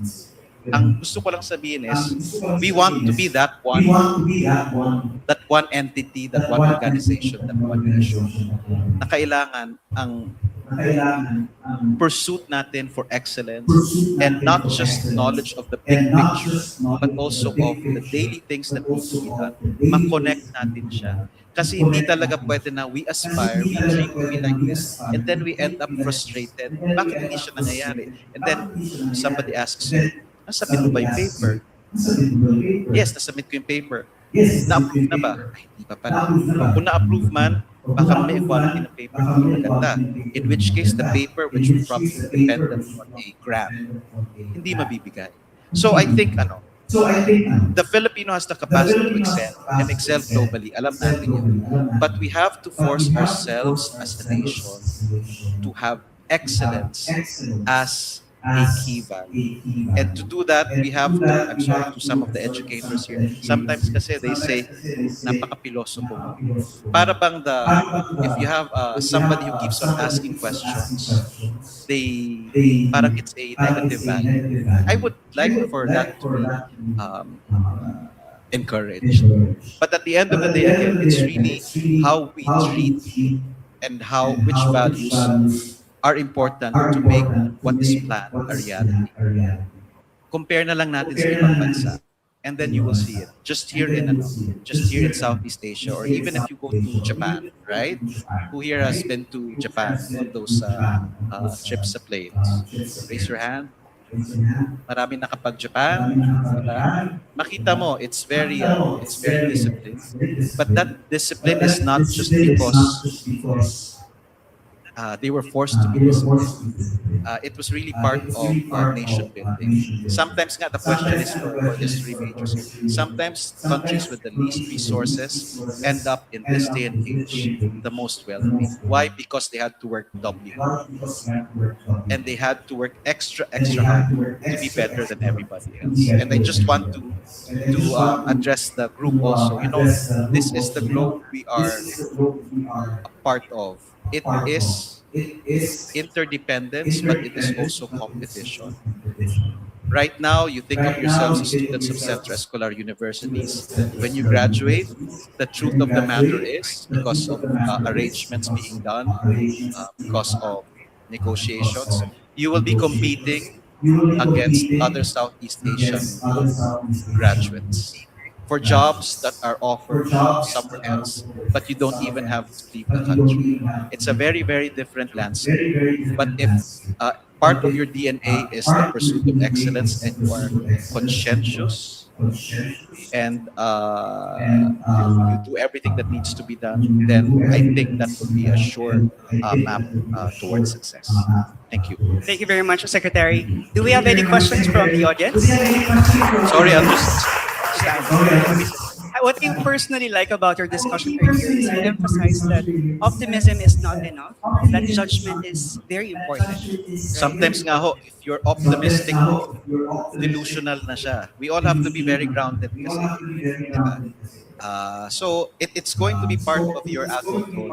And sometimes you will take a mental hit. But we've all gone through that.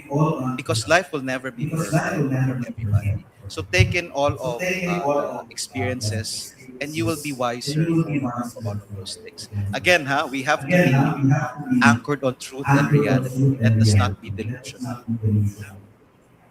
If you have questions po, I'm okay with it. I actually have one last question, sir, since they're still ready. You mentioned earlier that, well, actually based on research, there's a less fertility rate. I mean, more and more people are choosing to take or DIOK, dual income, no kids, dual income, but one kid only. So what does it have to do or how does it impact the National Adaptation Plan's implementation, sir? Wow. Different schools of thought yan when you jump up. But the Philippines has always been known to have that sweet spot. And that sweet spot is a very young, trainable, creative, communicative labor force. I don't necessarily agree with labor force, but it's one of the things that is going well for the country now. And based on studies, mababa na siya. So we're aging more rapidly than some of our neighbors, and that's going to affect the jobs that are being offered and also the quality of life. If we keep on doing that, and I don't want to make, of course, decisions, dahil decision nyo po yan kung ilang anak ang gusto nyo magkaroon. But there's something to be said for the circumstances and realities. Kaya nagkakaroon ng, kaya yung mga nagpapakasal ay kumukonte, yung mga anak ay kumukonte. I think because, tama po ba, you're also thinking magastos, magpalaki ng anak. And you want to give the best to your child, of course. And that means that's incumbent on the part of our government to provide better services, right? Better education, better transportation, better health systems, better early warning systems para mas secure tayo, para our people can continue to pursue. Ganun na nangyayari eh. If we want our people to pursue their individual dreams collectively, we must have a higher baseline of the basic services that we have for them. Because you don't want your people to be worrying about paano ang sasakyan kung ano. Sasakyan ko papunta sa trabaho. Paano yung hospital bill if something happens. I know these are the realities that we're facing right now. And I'm not saying that government is not doing anything. I'm saying that government is doing, it has different policies and plans. It is working on these at different levels. Pero maybe the question is we need to do more. And I always say this in for any question asked of me. Laging sinasabi sa akin, do you think government should have done better or could have done better? Ang pilosopiya ko po kasi sa buhay is government can always do more. No matter how best government works, it can always do more because not everybody will be captured sa ating development path. So that's our responsibility. And I guess our colleagues from government also take that wholeheartedly. I just ask our citizens, the teachers included, the professors, and the students to also demand of government. Not na makikipag-away tayo sa isa't isa because we're all Filipinos, diba? At the end of the day, we have to work with each other. But it is important for people in government to be so grounded in what the people want and what they need. And that's also a function of feedback sa mga tao. And this is why I always espouse an active citizenry. You can always do volunteer work, but maybe you should also question why you do volunteer work. Because maybe sometimes, if you go to other countries, parang baseline na siya. Diba? So we want something better for our country. I will always espouse for something better for our country and for our people. Yun lang, we have to work very closely with each other and it will be a function of time. Kaya ang message ko po is, huwag tayong panghihinaan ng loob. It will happen. It will depend on us how fast it happens. So that's the dream for the Filipino. Thank you. Thank you very much, sir. Diplomacy at its finest. Now, we have one question from other campus. There's a question. Do you think Pax Silica will have an impact on climate change in the country? We were looking forward to answering these questions.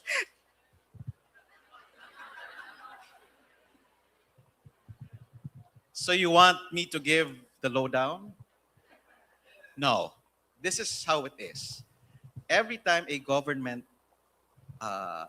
considers something, there's always that push and pull between development and what we also want to protect. Every day yan, and my team will attest to that. An idea for what I would call an accelerator for economic growth is not necessarily bad.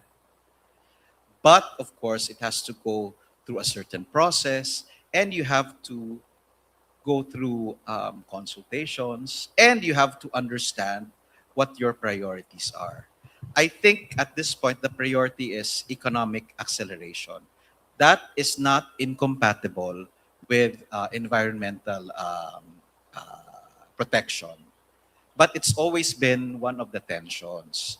What's important is that our government should provide the safeguards for a particular policy decision or a project to happen.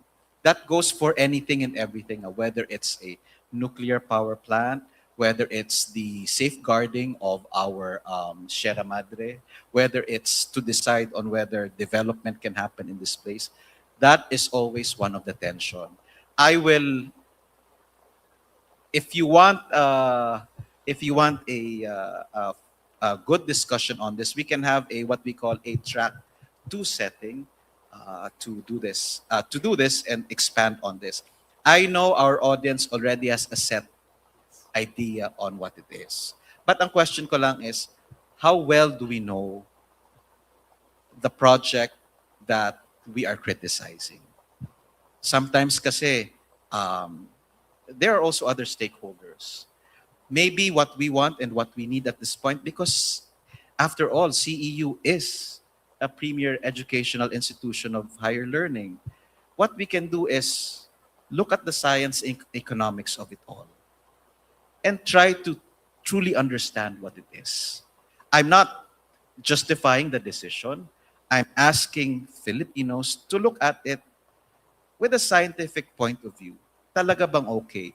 Kasi in my experience in government, ilang levels kasi ang pinagdadaanan yan. A particular project will not be approved ng basta-basta na lang. So we operate, we think that certain processes have been followed, but as citizenry, I will not take away the right of any citizen to question any decision. That is, after all, the essence of democracy. But we have to both do our parts. If you want a more open discussion, I would be willing to do it. But as of now, as part of government, I'm asking you, maybe think about it also. Not just the simple pros and cons, but think of the many dimensions that it has. But also, I ask of you to check on what values you think is important. Because maybe government needs to be reminded of certain key issues that the public really holds close to heart. Thank you. Finding the middle ground, sir, right? Middle ground, that's the best for Filipinos. Yun ang tinitrain sa bawat diplomat ng Department of Foreign Affairs, is to understand what the core interest of the country is. Thank you very much, Secretary Borge. We learned a lot from you, sir. And also, of course, in the Climate Change Commission, we'd like to make sure that it aligns with the National Adaptation Plan and the NDC Implementation Plan. Again, if you have environmentalists, biologists, etc. here, I would like to invite you to visit the website of the Climate Change Commission. Maybe, para akong ano nito? How do you say this? a vlogger, but click like and however you call it to our media accounts, social media accounts, because we do come up regularly with factoids and events that you may want to be involved in. And just a reminder, I know that you are a no single-use plastic institution, correct? Yes? Palakpakan ho natin ang CEU. Now, I also know that CEU and the students have some resilience projects, right? Maybe you do not know there's a Philippine Resilience Awards. It happens every year. Tapos na ho yung call for this year, but for next year, pwede po kayong mag-apply.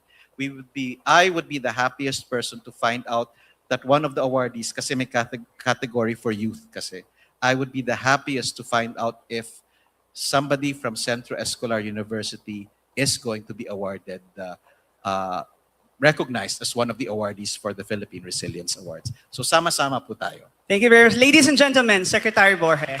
Thank you, sir.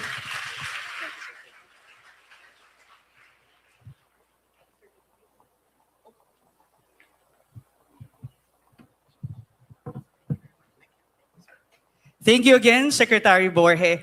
From no single use of plastic to another initiative, we actually have a ribbon cutting ceremony after this. It's for the launch of the e-waste bin. You know, the Philippines is one of those top producers of e-waste, actually, according to study. But this is a very good initiative by the graduate school and the Office of the Academic Affairs. Now, let's now continue to the singing of the CEU hymn.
May we request everyone to please compress for the photo opportunity?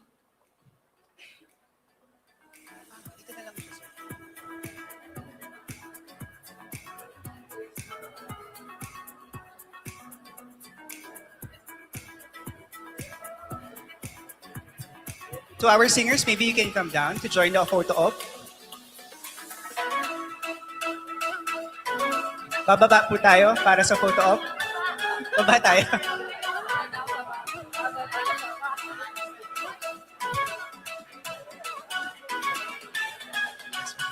And also one more reminder for everyone who attended the event, please also join us for the launching of the e-bin, e-waste bin. Thank you very much. And mamaya mag-uulala daw tayo, sabi ni Dr. Olaer. And finally, the evaluation link.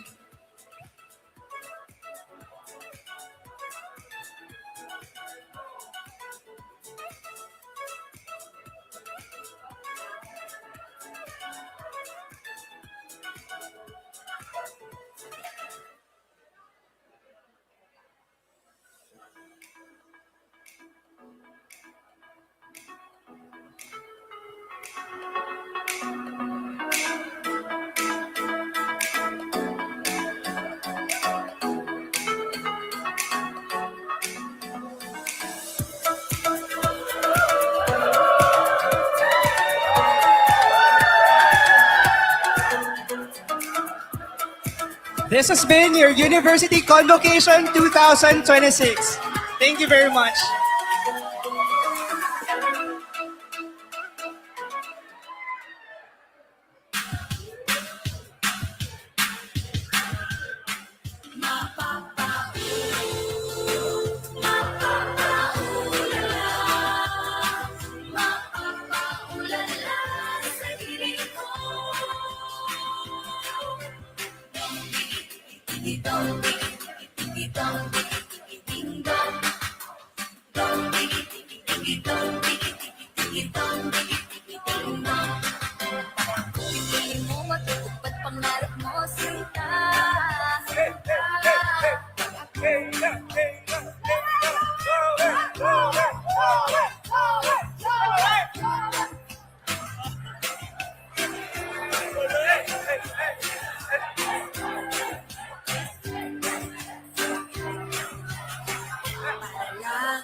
We invite everyone to please join in the launching of the e-waste bin